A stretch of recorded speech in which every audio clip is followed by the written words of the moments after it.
A damp wind rustled through the tall oaks lining the main street of a remote village nestled deep in the countryside. Gray clouds, brooding and heavy, weighed low over the tilting rooftops. Most residents had already retreated behind locked doors. They seldom welcomed outsiders, their hushed superstitions woven deeply into everyday life. Yet on that bleak afternoon, a figure appeared, discreet and unassuming, but with a faint air of malice that trailed behind him. He wheeled a battered leather trunk on small, squeaking iron-rimmed wheels. The man's posture was slightly stooped, as if carrying the weight of years of dark secrets. His attire was impeccable, outdated yet strangely refined, and it commanded the attention of the curious eyes that peeked from behind curtains and cracked doors. He introduced himself in a measured, soft voice that carried on the wind, announcing he was a traveling salesman with wares from far and wide, an assortment of antiques. He promised these were unique pieces from bygone eras, each with its own remarkable history. There was a polite courtesy to his expressions, though his dark eyes had a mesmerizing quality that made anyone who gazed into them uneasy. Despite their usual suspicion of strangers, the townsfolk felt compelled to greet him. It was his voice, or perhaps that slight curling smile, that drew them near. One by one, residents stepped gingerly out of their homes to examine his trunk and the unusual items it contained. The salesman placed a small, collapsible table in the center of the square, setting upon it a dusty velvet cloth, embroidered with faded golden thread. From his trunk, he produced various curios, an antique mirror set in intricately carved mahogany, a tarnished silver handbell, a stack of decaying diaries bound with cracked leather straps, an ornate music box with chipped paint, and other strange objects, each one unique. The townsfolk gathered in a loose circle, drawn by the salesman's eloquence. He offered tantalizing histories for the relics, weaving stories of their supposed origins with dark charm. Under the dull glow of the overcast afternoon, each antique seemed to shimmer with a faint aura, pulsing as if lit from within by a residual, malevolent energy. Old Mrs. Fernwright was the first to approach. She had lived in the village her entire life and was known for her lonely nights and obsession with the past. Her hand trembled as she picked up a time-worn locket, its chain knotted with disuse. The salesman described the locket's origin, belonging once to an anguished mother who used it to keep a single, cherished photograph. Some said the locket retained the spirit of her restless child, who died tragically. Mrs. Fernwright found it irresistibly tragic and insisted on purchasing it. The salesman offered no protest, only that subtle, unsettling grin. The price was modest for something with so much personal history. She slipped it around her neck and wobbled back to her cottage, heart both heavy and eager. That evening, Mrs. Fernwright sat by her hearth, stroking the locket and wondering about the boy whose spirit might linger within. Was this merely a story, or did some lonely soul truly dwell in the cold metal? Visions flickered through her mind, of a young face smiling sweetly, beckoning her to appreciate a mother's devotion. She whispered to the darkness, hoping to soothe the child's ghosts. That was when she heard a soft cry echo from the next room. It was unmistakably the sound of a child. Her heart lurched. She rose unsteadily, following the voice. The flickering lantern within her trembling grasp revealed nothing but shadows. Her old, dusty furniture loomed tall, their silhouettes thrown across the walls by shifting light. Yet the weeping continued, sharper now. As she reached to pull aside the threadbare drapes, she felt a cold, child-sized hand clamp around her wrist. She shrieked, dropping the lantern, which sputtered, casting ghastly shapes. Moments later, she was found, eyes glassy, mouth open in a silent scream. The locket's chain clenched so tightly her knuckles were bone white. Though no one could see or hear what had brought her such horror, whatever had taken hold in that wretched trinket left her still body contorted in eternal agony. Word of the strange death spread quickly. While villagers were frightened, a collective denial took hold. Some speculated she had fallen victim to a heart attack or stroke in her old age. and the timing of the salesman's arrival was an unfortunate coincidence. Yet others swore they heard her final frantic shriek echo through the night, along with the soft weeping of a child. Despite these rumors, the traveling salesman continued to linger, his trunk and table set up the next morning as though nothing had happened. An imposing man, Harold Croft, decided to investigate. He was the proprietor of the local inn and took pride in protecting the townspeople from undue harm. Harold approached the salesman, gazing down at the assorted oddities. With calm ferocity, he said, "You've unsettled folk here. Best state your intentions before you try to sell more of your trinkets." The salesman, ever poised, offered Harold a respectful bow, then picked up the tarnished silver handbell. "Good sir," he began, "this bell once belonged to a family of devout worshippers who used it to summon blessings upon their household. Though time has worn its sheen, it might fill your inn with the cheerful ring of prosperity." He tapped the side of the bell, producing a note uncannily akin to a distant funeral toll. It was not a pleasant sound, but Harold, feeling a strange pull, found himself handing over a few coins. The contract was sealed. Harold affixed the bell near the inn's entrance, giving it a casual ring to summon his wife whenever a visitor arrived. Initially, all seemed ordinary, though in quiet moments the bell gave off soft, dissonant chimes on its own. Late at night, Harold had trouble sleeping, believing he heard the bell's echo, beckoning him to emerge from bed and wander the corridors. Each time he stepped into the hallway, he'd see a flash of movement, like a figure darting just out of sight. On the third night, his wife woke to find Harold missing from his side of the bed. He was downstairs, standing motionless by the door, staring at the iron bell. It was swinging back and forth, though the air in the room was still. His eyes had a vacant look, as if transfixed by some horrifying vision. After repeated attempts, she managed to rouse him, but for a fleeting second she spotted a pair of gleaming, hollow orbs lurking behind Harold in the reflection of the bell's metal. She gasped, blinking the sight away. She tried to coax Harold into revealing what he saw, but he remained mute, unable or unwilling to speak. Just before dawn, the inn erupted with a scream. One of the guests found Harold near the main staircase, sprawled atop the last step. The cheap carpeting was soaked in blood that pooled around his skull. It appeared he had suffered a sudden fall, the silver handbell clenched in one rigid hand. Only when the local doctor arrived did anyone realize how strange Harold's posture was. His free arms stretched upward, as though clutching at something overhead. His eyes were wide, glimmering with a deep, nameless terror. No amount of coaxing could relieve his final expression. The rigor mortis preserved it perfectly. In the half-light of morning, the bell gave one more tremulous ring and grew silent forever.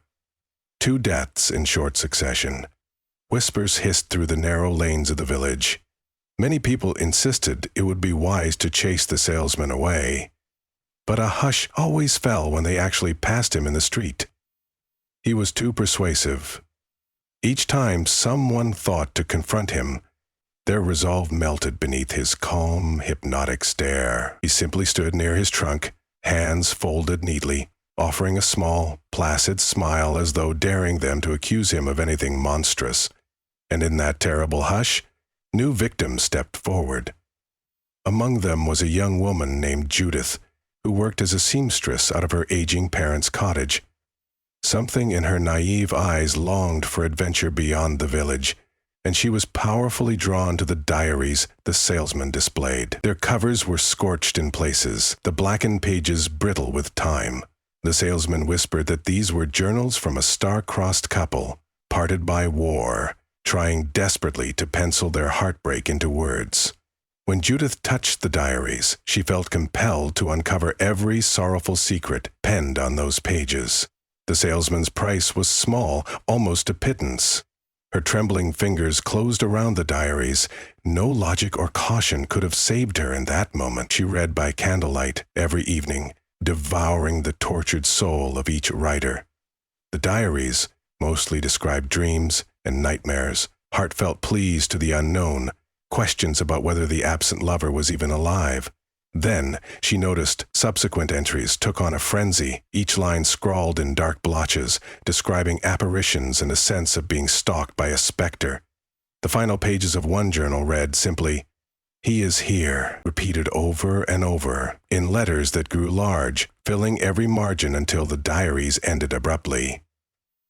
Late one night, Judith heard her father calling from outside her bedroom door, but when she opened it, no one was there. Wandering the hall, flipping through the diaries in a state of half-sleep, she heard footsteps behind her. She turned, saw nothing, until the age-worn pages in her hands rustled with a life of their own. It was as if the diaries breathed softly, exhaling dread. She lost track of time day after day. She could speak of nothing but the diaries and their sorrowful words. She neglected her chores. She ignored her mother's pleas to leave them alone. Soon, she stopped sleeping. Her eyes became shadowed and sharp, and she screamed at night, certain she saw a figure in her window. The final evening, her parents found her in the parlor, staring at a single line from the diaries she had scrawled onto the wallpaper. "He is here." Before they could coax her from the room, a sudden draft extinguished every candle, plunging the parlor into inky darkness. A strangled scream resounded, followed by silence. When the candles were relit, Judith was gone. Only the diaries remained, splayed open on the chair, their pages blank. All of the writing, every tortured passage had vanished. The diaries were as pristine and empty as if no pen had ever touched them. Judith was never seen again. Rumors of a crimson shadow flitting past darkened windows or through the midnight streets circulated. Doors were double-locked. Children were kept indoors. But the salesman remained, undisturbed by the mounting fear. Folks began to sense that even fleeing might be futile. Still, the man would close up his trunk each night with an unhurried calm, as though he merely needed to rest before carrying on his business the next day. Only one person, a frail fellow named Grant Bale, dared investigate the salesman's rickety trunk after midnight, hoping to unearth the secrets behind these cursed antiques. Bale was a scholar who owned a dusty library in the heart of the village. He believed the unnatural relics might be explained by some rational means. Armed with only a lantern, he approached the trunk under the cover of darkness, gently lifting its creaking lid, terrified of the faint glow he saw emanating from within. Inside, instead of the antiques, he saw swirling shadows and shapes that defied reason, half-human specters with twisted features and hollow eyes, merging and shifting as though trapped behind a membrane of black mist. The shapes floated in and out of the broken remains of the antiques, as though the objects themselves were mere portals or vessels for the spirits. One of the shapes turned a faceless head toward Bale, emitting a silent wail that vibrated through the air. He stumbled back, dropping his lantern, which shattered and doused the ground with flame. The trunk snapped shut on its own, extinguishing the shapes from view as if sensing the intrusion. Though Grant escaped the fire, he collapsed on the ground, trembling and pale. He dared tell no one what he had seen. Words failed him, and his nightmares offered no respite. Yet from that night forward, he felt compelled to watch the salesman's every move. Eventually, the village council convened in hushed secrecy. They recognized that if they confronted the salesman openly, something worse might befall them. Yet if they did nothing, the entire town risked succumbing to the savage fate that claimed Mrs. Fernwright, Harold, and Judith. Desperate for a solution, they decided they would appeal to Father Braxton, a retired priest who lived in a small hermitage outside town limits. Countless superstitions surrounded him. Some said he was a visionary who had cast out demons in distant lands. Others claimed he was little more than a reclusive eccentric. Nevertheless, he was their only hope. 2 council members approached Father Braxton with caution, describing the salesman's arrival and the string of eerie deaths. They begged him for guidance. The old priest listened with furrowed brows, eyes haunted by memories of a life he had tried to leave behind. Sighing, he agreed to return with them, armed with a locked chest of consecrated tools that might break an evil hold. By the time they arrived in the village, twilight was creeping over the horizon. They found the salesman perched at his usual spot in the square, the trunk slightly open, revealing glimpses of sinister objects within. Father Braxton approached, brandishing a small silver crucifix that glinted in the dying light. "Sir," he said, trembling, "I demand you leave this place, for you have brought a plague upon these people." The salesman slowly lifted his head. His coal black eyes flickered strangely, and that unreadable grin curled his lips. "Father," he said, voice silken, "I am but a humble merchant, selling memories of the past. It is the hearts of the curious that invite darkness." Father Braxton raised the crucifix, chanting soft incantations under his breath. The town council members watched in silent dread. The air seemed to thicken with each syllable, as though vibrating with energies unseen. Thunder rumbled in the distance. The salesman took a step back, his lids fluttering shut for a moment. A chill wind hissed through the trees, carrying faint screams that seemed to swirl around them. Shadows gathered behind the salesman, coalescing into malformed figures that prowled, hungry for souls. Summoning his courage, Father Braxton dug into his chest of consecrated tools, producing a vial of holy water. He hurled its icy droplets toward the trunk. Steam hissed where the water landed, accompanied by shrieks welling up as though from the bowels of hell. The trunk shuddered violently. The salesman's face contorted in sudden anger, revealing something feral behind his dignified facade. For an instant, his eyes glowed with an unearthly fire. A voice, layered and echoing, hissed from deep in his throat. "These souls were destined for me. You cannot break their promises." Yet Father Braxton persisted, chanting a litany of exorcism, sprinkling more water. Dark shapes burst from the trunk, swirling overhead like a cyclone of writhing spirits. Some bore the tattered remnants of antique garments. Others were ragged illusions of fears unspoken. They shrieked in unearthly tones, swirling around the salesman in a vortex of horror. The priest's voice quavered at first, then grew louder, heartened by the desperate faith of those behind him. The swirling mass slowed, flickering like a guttering flame. Hate seethed in the salesman's eyes, and he clung to the trunk's handle. With one final roar, the dark vortex was drawn back into the trunk, as if something sealed the crack between this world and wherever those tormented spirits had originated. As Father Braxton completed his final invocation, the salesman collapsed to his knees, gasping, while the trunk snapped shut with a resounding boom. The heavy silence that followed made everyone's ears ring. In that hush, the salesman's body seemed to cave into his suit shriveled around him. The color in his cheeks leached away. The silhouette of his figure twisted, as though some grotesque puppet had its strings cut. He toppled forward, motionless. Father Braxton approached cautiously. With the fading light, the salesman's face began to wither and tighten. He looked ancient, mummified by the sudden draining of vitality.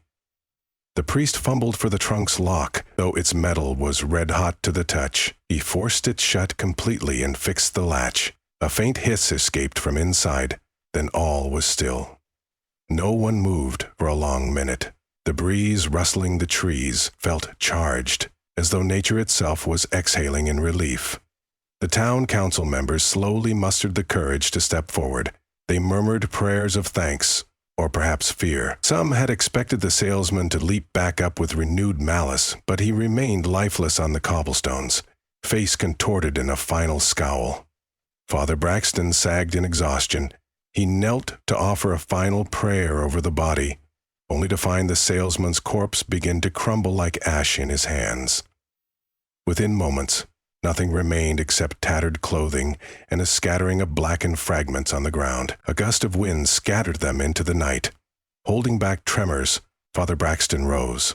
The battered trunk seemed the lone remnant of the evil being, an object whose presence made the air hum with menace.